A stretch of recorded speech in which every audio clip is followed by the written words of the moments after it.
Yum, yum, yum. I'm gonna do some teeth whitening stuff. Next time you see me, I'm gonna be glowing. My teeth are gonna be glowing white. Let's make sure this is working. Hello, hello, hello. Teeth whitening stuff. Oh yeah, it's good. Okay, cool. So, how's everybody enjoying the new year? I don't know. We'll see if people get on here. I would love to hear from you guys and some feedback and what you guys are thinking. I know that people thought, new year, fresh start, everything's going to change. It's going to get crazier, I was prepared for this. And I don't mean to laugh. I know there's a lot of seriousness going in, but there's also a lot of theatrics and a lot of craziness and a lot of who knows what the heck going on, right? To the point where it's getting so ridiculous that it's almost impossible not to see the craziness, right? That humanity or human beings have created in this world. Good morning, OJ28. For those of you on Facebook, please say good morning. It is not showing me your comments. It is also not showing me who's on here, and it's quite frustrating because I love to say good morning to my people. So please just type in good morning. It's very helpful for me. But yes, the start to the new year. Now, OJ, I want to ask you a question. Are you in the U.S.? I want to know the people so if you're not in the US, okay, what do you think about what's going on in the US? What kind of, I wish you could call in, but you can't because I do a Facebook Live at the same time and they wouldn't be able to hear you. But if you could type something, where are you from, first of all, and what are you thinking about what the theatrics you see happening here in our country? Because I'll tell you what, all I see is a bunch of crazy, crazy, crazy. So the people that get harmed, of course, and hurt and who have passed away from this craziness, I give my love and prayers to the families and to them and all that. Now, the other individuals who are still alive and acting like crazy, they're acting like 5-year-old temper tantrums. It's quite a show. And I'm going like, what is going on? Well, I know what's going on. What's going on is that there is a new transformation. We're in a new era. And the people that cannot accept or step into this new era are having difficulty. Also, OJ, are there things happening in your country, your city, your state, wherever you reside that are crazy that you're just like, what the heck? Or are things running smoothly? I will say that here in the US, things are going to get crazier and crazier and crazier and crazier. And I saw this meme, that says, oh, we're the greatest and this and that we need to, humble ourselves. And I agree with that. When I think about civilizations like India, I have a lot of friends in India. I've been talking to my Indian friends quite a bit lately. And in India, it's such an old culture. I mean, it's ancient. And there's so many, the United States coming together as a country is very new. We're acting like a bunch of teenage brats, is what I see. So, but if you think about these older civilizations, I'm not saying that they don't have their problems. But it seems that there's this essence of wisdom in a way that I don't perhaps think that America has totally grasped onto at this point. The wisdom that comes with being able to live within a structure or system that has been designed. So democracy, capitalism, all of this stuff has really caused a lot of craziness.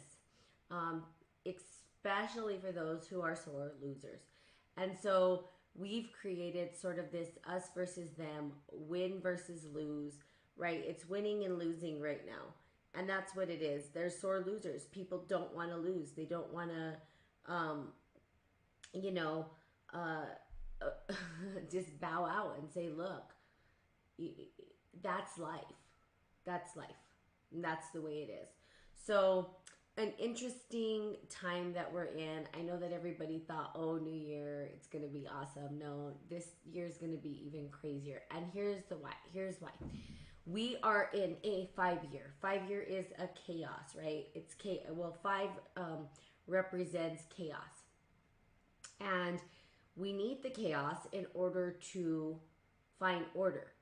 So, at the same token, right? At the same token that we are um, seeing chaos, we ourselves can be the calm in the storm and start to set those foundations, start to set our laws and our principles, what we will not compromise and what we will compromise, those things. And I had stated this before, so it's really just looking at that, really internally asking yourself, what are my principles? What are my morals? What will I not compromise? What will I compromise?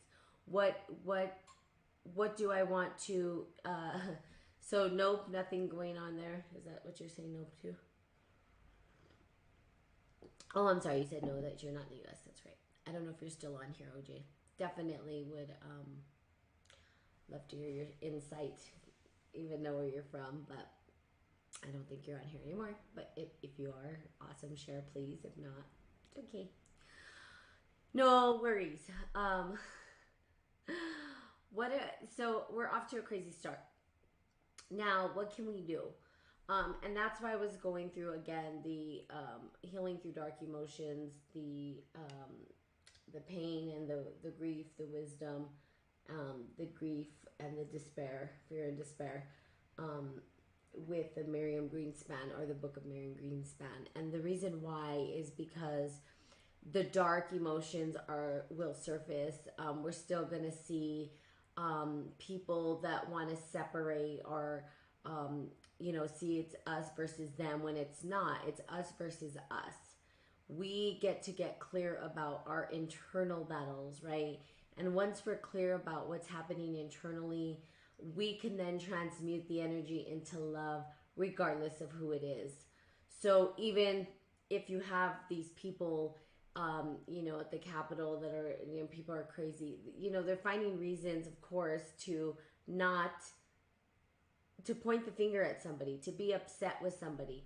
We always need a villain, right? It's always good to have a villain so that we can not look at our own internal demons that live within us, because it's easier to point a finger rather than looking at ourselves. So it's like, let he who live without sin cast the first stone, and then everybody goes, oh, that's right. I too have missed the mark. I too have gone a little bit crazy. I too have done things that were maybe not socially acceptable or socially okay. So maybe I should look at myself.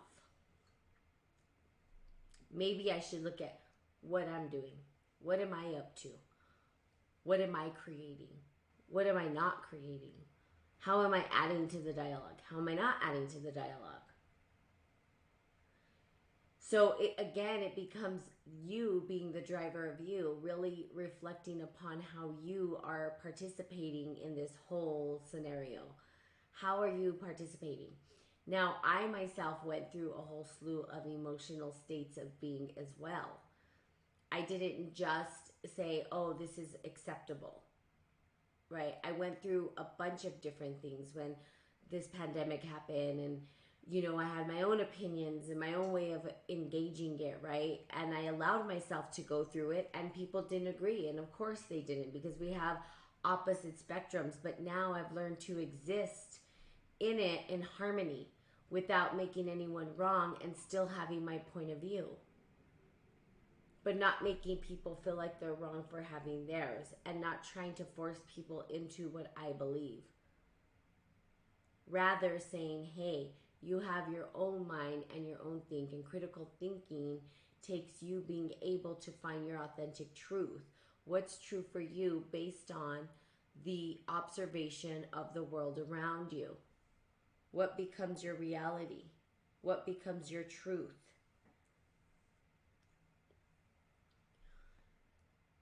So, people will say, well, the science, but science doesn't tell the whole picture. It's only a fragmented part of the picture. There's still emotional states of being in other individuals that are participating in it. So as we participate together, it's looking at those things and saying, hey, where do I stand on this? What is serving me, right? At the end of the day, is it serving me? Is it not serving me?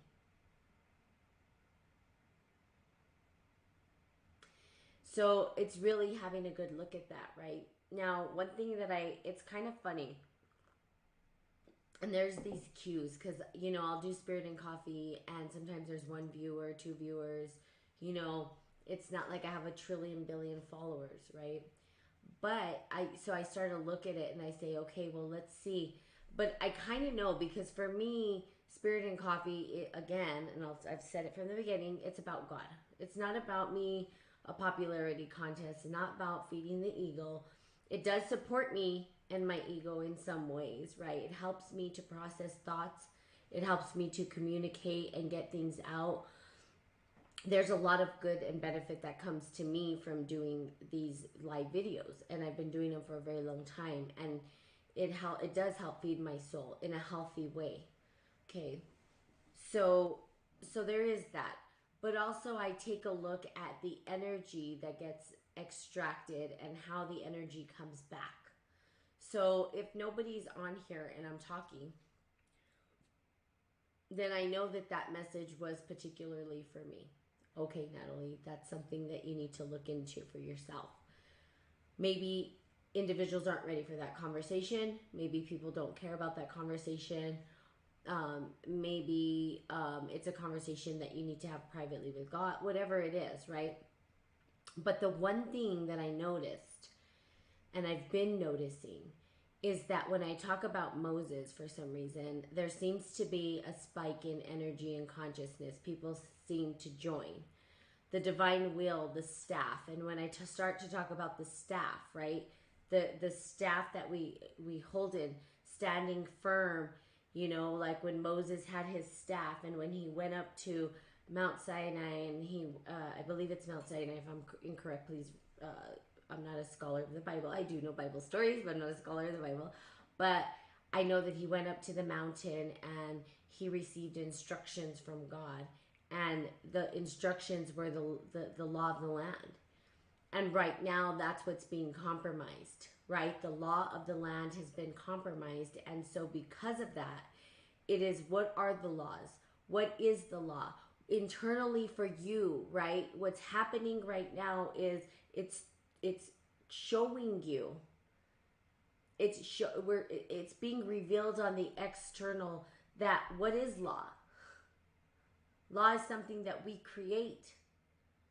If we went into what law really is and we looked at nature, nature has its own laws that it lives by, and that's God's law. Now, we as humans have created our own form of law based on observation, based on control, based on what we want to see in society. Now, we are going back to look at that, right? There's a message. It's saying the administration, the way the laws of the land has been upheld, is blasphemy. It's not working. It's not good. It's grounded in corruption. It didn't start right. It started in bloodshed. It started in taking land from other people. It started in, putting people and imprisoning them, taking away their rites of passage, taking away their rituals, taking away the very fabric of who they are. The lands were taken in blood and taken in vain. Okay? So the United States of America didn't get founded in beauty and harmony. People didn't just harmonize into the United States of America. There was a lot of bloodshed. And there was a lot of names taken. And now the land of the law of the land, was created by the very individuals who did that. So when we look at that, right, when we go back into history and we understand that these laws that were created, were they the laws of Moses? Were they the laws of God? To whom gave them the right to give them the law? To whom gave them the right to say this is the way things should be? Was it God? Was it divine? Or was it grounded in ego and own self-interest? So we're questioning the very fabric. People want to stand on America's great and all this stuff. But the reality is, let's really go back in history and let's look at it. Let's really be honest if we want to look at the truth. What laws are we trying to uphold? Are they even righteous? Are they even good? Who created them? Why did they create them? What was the intended purpose in the beginning anyway? Were they for you? Were they for your family? Were they for the greater good? Or were they to serve the purpose of a few individuals who wanted control, who wanted to overtake or overthrow or whatever it was? And now we're questioning the laws. I told you guys, and I'm going to continue to tell you, and I'm going to say it firmly. Right now, we are in a spiritual battle. The battle is what are your laws? What are your spiritual principles and practices? Stop looking to a government to create the law. Look to God. Look to nature. Look at the laws of the land. The laws of the land. If I take and receive, then I give and I receive. And those are the laws, right? That we don't take more than we need. We've become so consumed by what? Material? All of us. And I include myself in that, right? Because I have been raised in a consumer society. I don't know how to live out of a society like this. Do I want to? Well, heck yeah, I would go back to living off the laws of the land. But we're looking to a government to give us a law. Why? This is a year for us to create our laws, to stand with our staff and to be like Moses, right? Let our people go. Think about the Native American people who were ripped from their land and ripped from their rites of passage, and they had to hide their own rituals in a religion that they didn't even know, that it was forced upon them. But yet they stand with their staff and they say, you will not overthrow this land. You will not come and take this water. I will protect this water, because they're standing with their staff. They understand natural law. They're living off the lands of the law of the land. They don't need a government to tell them that. They get what's important. That we as humans don't understand how to coexist in nature. We want to coexist in our materialistic crap that we've created, myself included. Because it's hard, because it's been constructed this way. But is it truly reality? So get back to your laws and your principles. What will you compromise and what won't you compromise? What are your spiritual practices? Where is your staff? Do you have a staff to stand on? When you receive that staff and God gives you that staff and you stand with your divine will and your mighty staff and you don't compromise in principle or spiritual integrity, God will clear a path for you. The path that's cleared for you will open up. There's a pathway, a passageway for you. And I can tell you right now that this energy is spot on, because every time I talk about Moses, people show up to the podcast. People start to show up. The energy starts to open up. People start to listen. So if you are a follower of Christ or not, read the Bible anyway and find out what Moses had to offer. What did he have to offer in the stories that were told about him? Good morning, Patrick. Right? I don't call myself a Christian. I don't call myself a Buddhist. I am a spiritual alchemist. I look at the stories that have been given to us, the stories across different religious spectrums, the stories that have been handed down by native traditions, and I look at them and I say, what is the commonality? What is the lesson being taught? What are we being taught? What are we being told? And there's a common thread between it all. Good morning, Nicole. Thank you for saying good morning. For some reason, Moses keeps coming up. And as I talk about Moses, people show up. And when I talk about divine will and holding your staff and creating your spiritual laws, people start to show up. Now we're seeing, and I said we will see this. We're going to see this, you guys. This is not prophecy. It's called patterns. To recognize the pattern in spiritual alchemy sort of makes you a prophet. You're really not a prophet. You just understand the alchemic process, and it happens externally and internally. Externally, we're in a 5-year. A 5-year tells us that we are looking at our spiritual laws, our practices, and that chaos exists, and that we have to devour old systems and create new systems. That's not going to come from a government. That's not going to come from some ivory tower person telling us what to do. That is going to come from you. How do you live in your family? How are you holding and maintaining your family structure? What laws and principles do you have? Have you wavered in those principles and those laws? I can tell you right now, my niece who lives with us doesn't like rules. Those rules were put in place for a purpose, spiritual purpose, not a purpose of punishment, but of righteousness.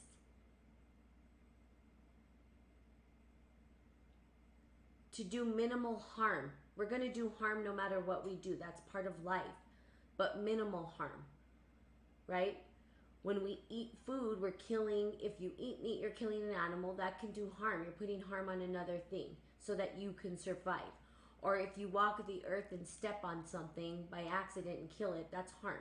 Okay, so we do these harm things that are not intended, or they're there for our survival, and we don't do them because we want to hurt. It's righteous. It's in right passage, not to go out and do it for fun and sport, right? Some people do. I'm not saying people don't. But when we look at our own family, why do we have the rules that we have? Like, why do I tell my niece that she needs to prioritize and, you know, do certain things before she goes out and has fun?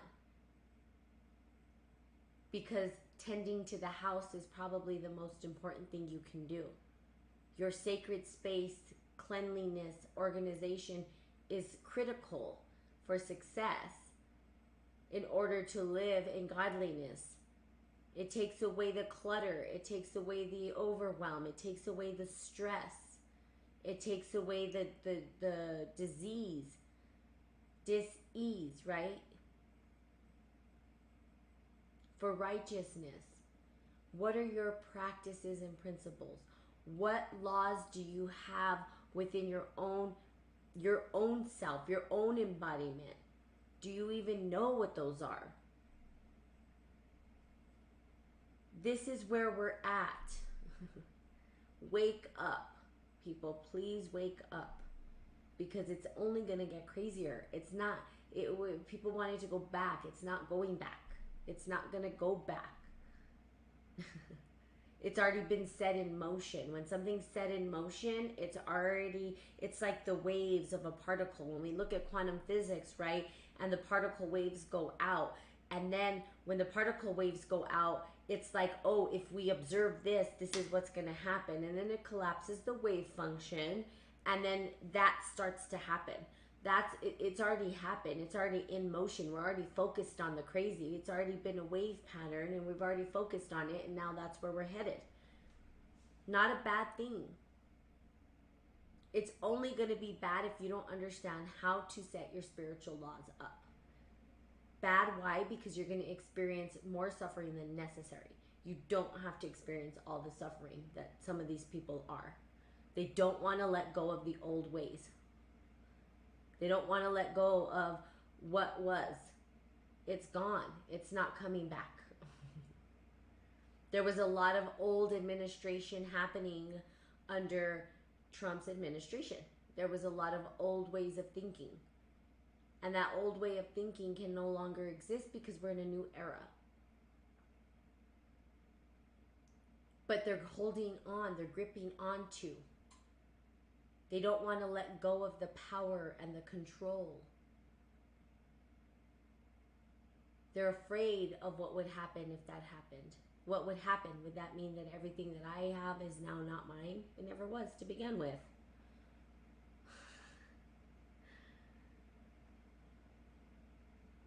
Okay, so we're going to see more crazy, so good luck. But be Moses. Go read about Moses. I will read about Moses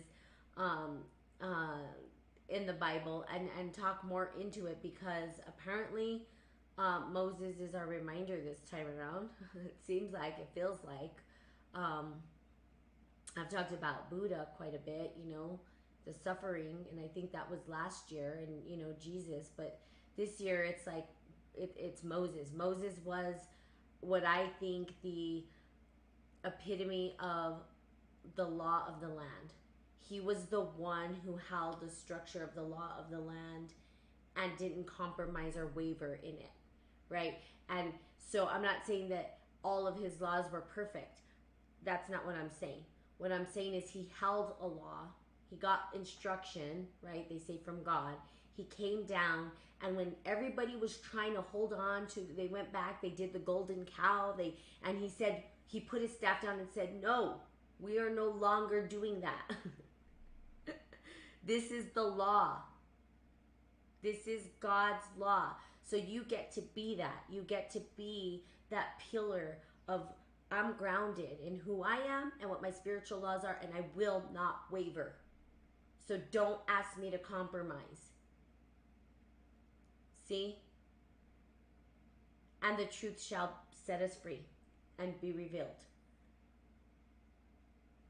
So go out and figure out what your spiritual laws are, okay? Because things are going to get crazy, people. And wake up. Wake up. Wake up. Wake up. Wake up. Wake up. Wake up. Wake up. Wake up. Wake up. Wake up. Please. We need people waking up out of their coffins. The resurrection. Rise. We need people to rise out of their coffins. Okay? Rise out of your coffins and start to create your spiritual laws. Stand with your staff, and by that, the Almighty God will be with you to clear passage for you. And have faith. Gotta have faith for that, okay? So there you have it. I hope this was helpful. I guess Moses is the key to all this right now. He's one of the keys. We have a bunch of keys, right? This is a key to open the door. So use that key, all right? So I love you guys. Have a fantastical day. Cheers to you. Good luck to you in the new year. I can tell you right now, I have a lot of, oh, hey, PBG, I didn't even know you were on here. Hannah, a lot of blessings and a lot of crazy going on in my life. But you know what? I'm the calm in the storm because I have my spiritual practices and principles in place. They're there, and I'm not going to waver. There's no negotiation here, okay? So go out and find your spiritual law, stand firm, and you guys, I guarantee, will get through this year like a breeze. Other people might be struggling, and they're going to be struggling until they realize why, okay? Stop looking at your government, stop looking at people, stop. Have that intimate conversation with God alone, and God will give you the answers, okay? All right, so love you guys. Have a great day. I will be seeing you next week. Have a funky, fun, fantastic, fabulous, phenomenal Friday, and I will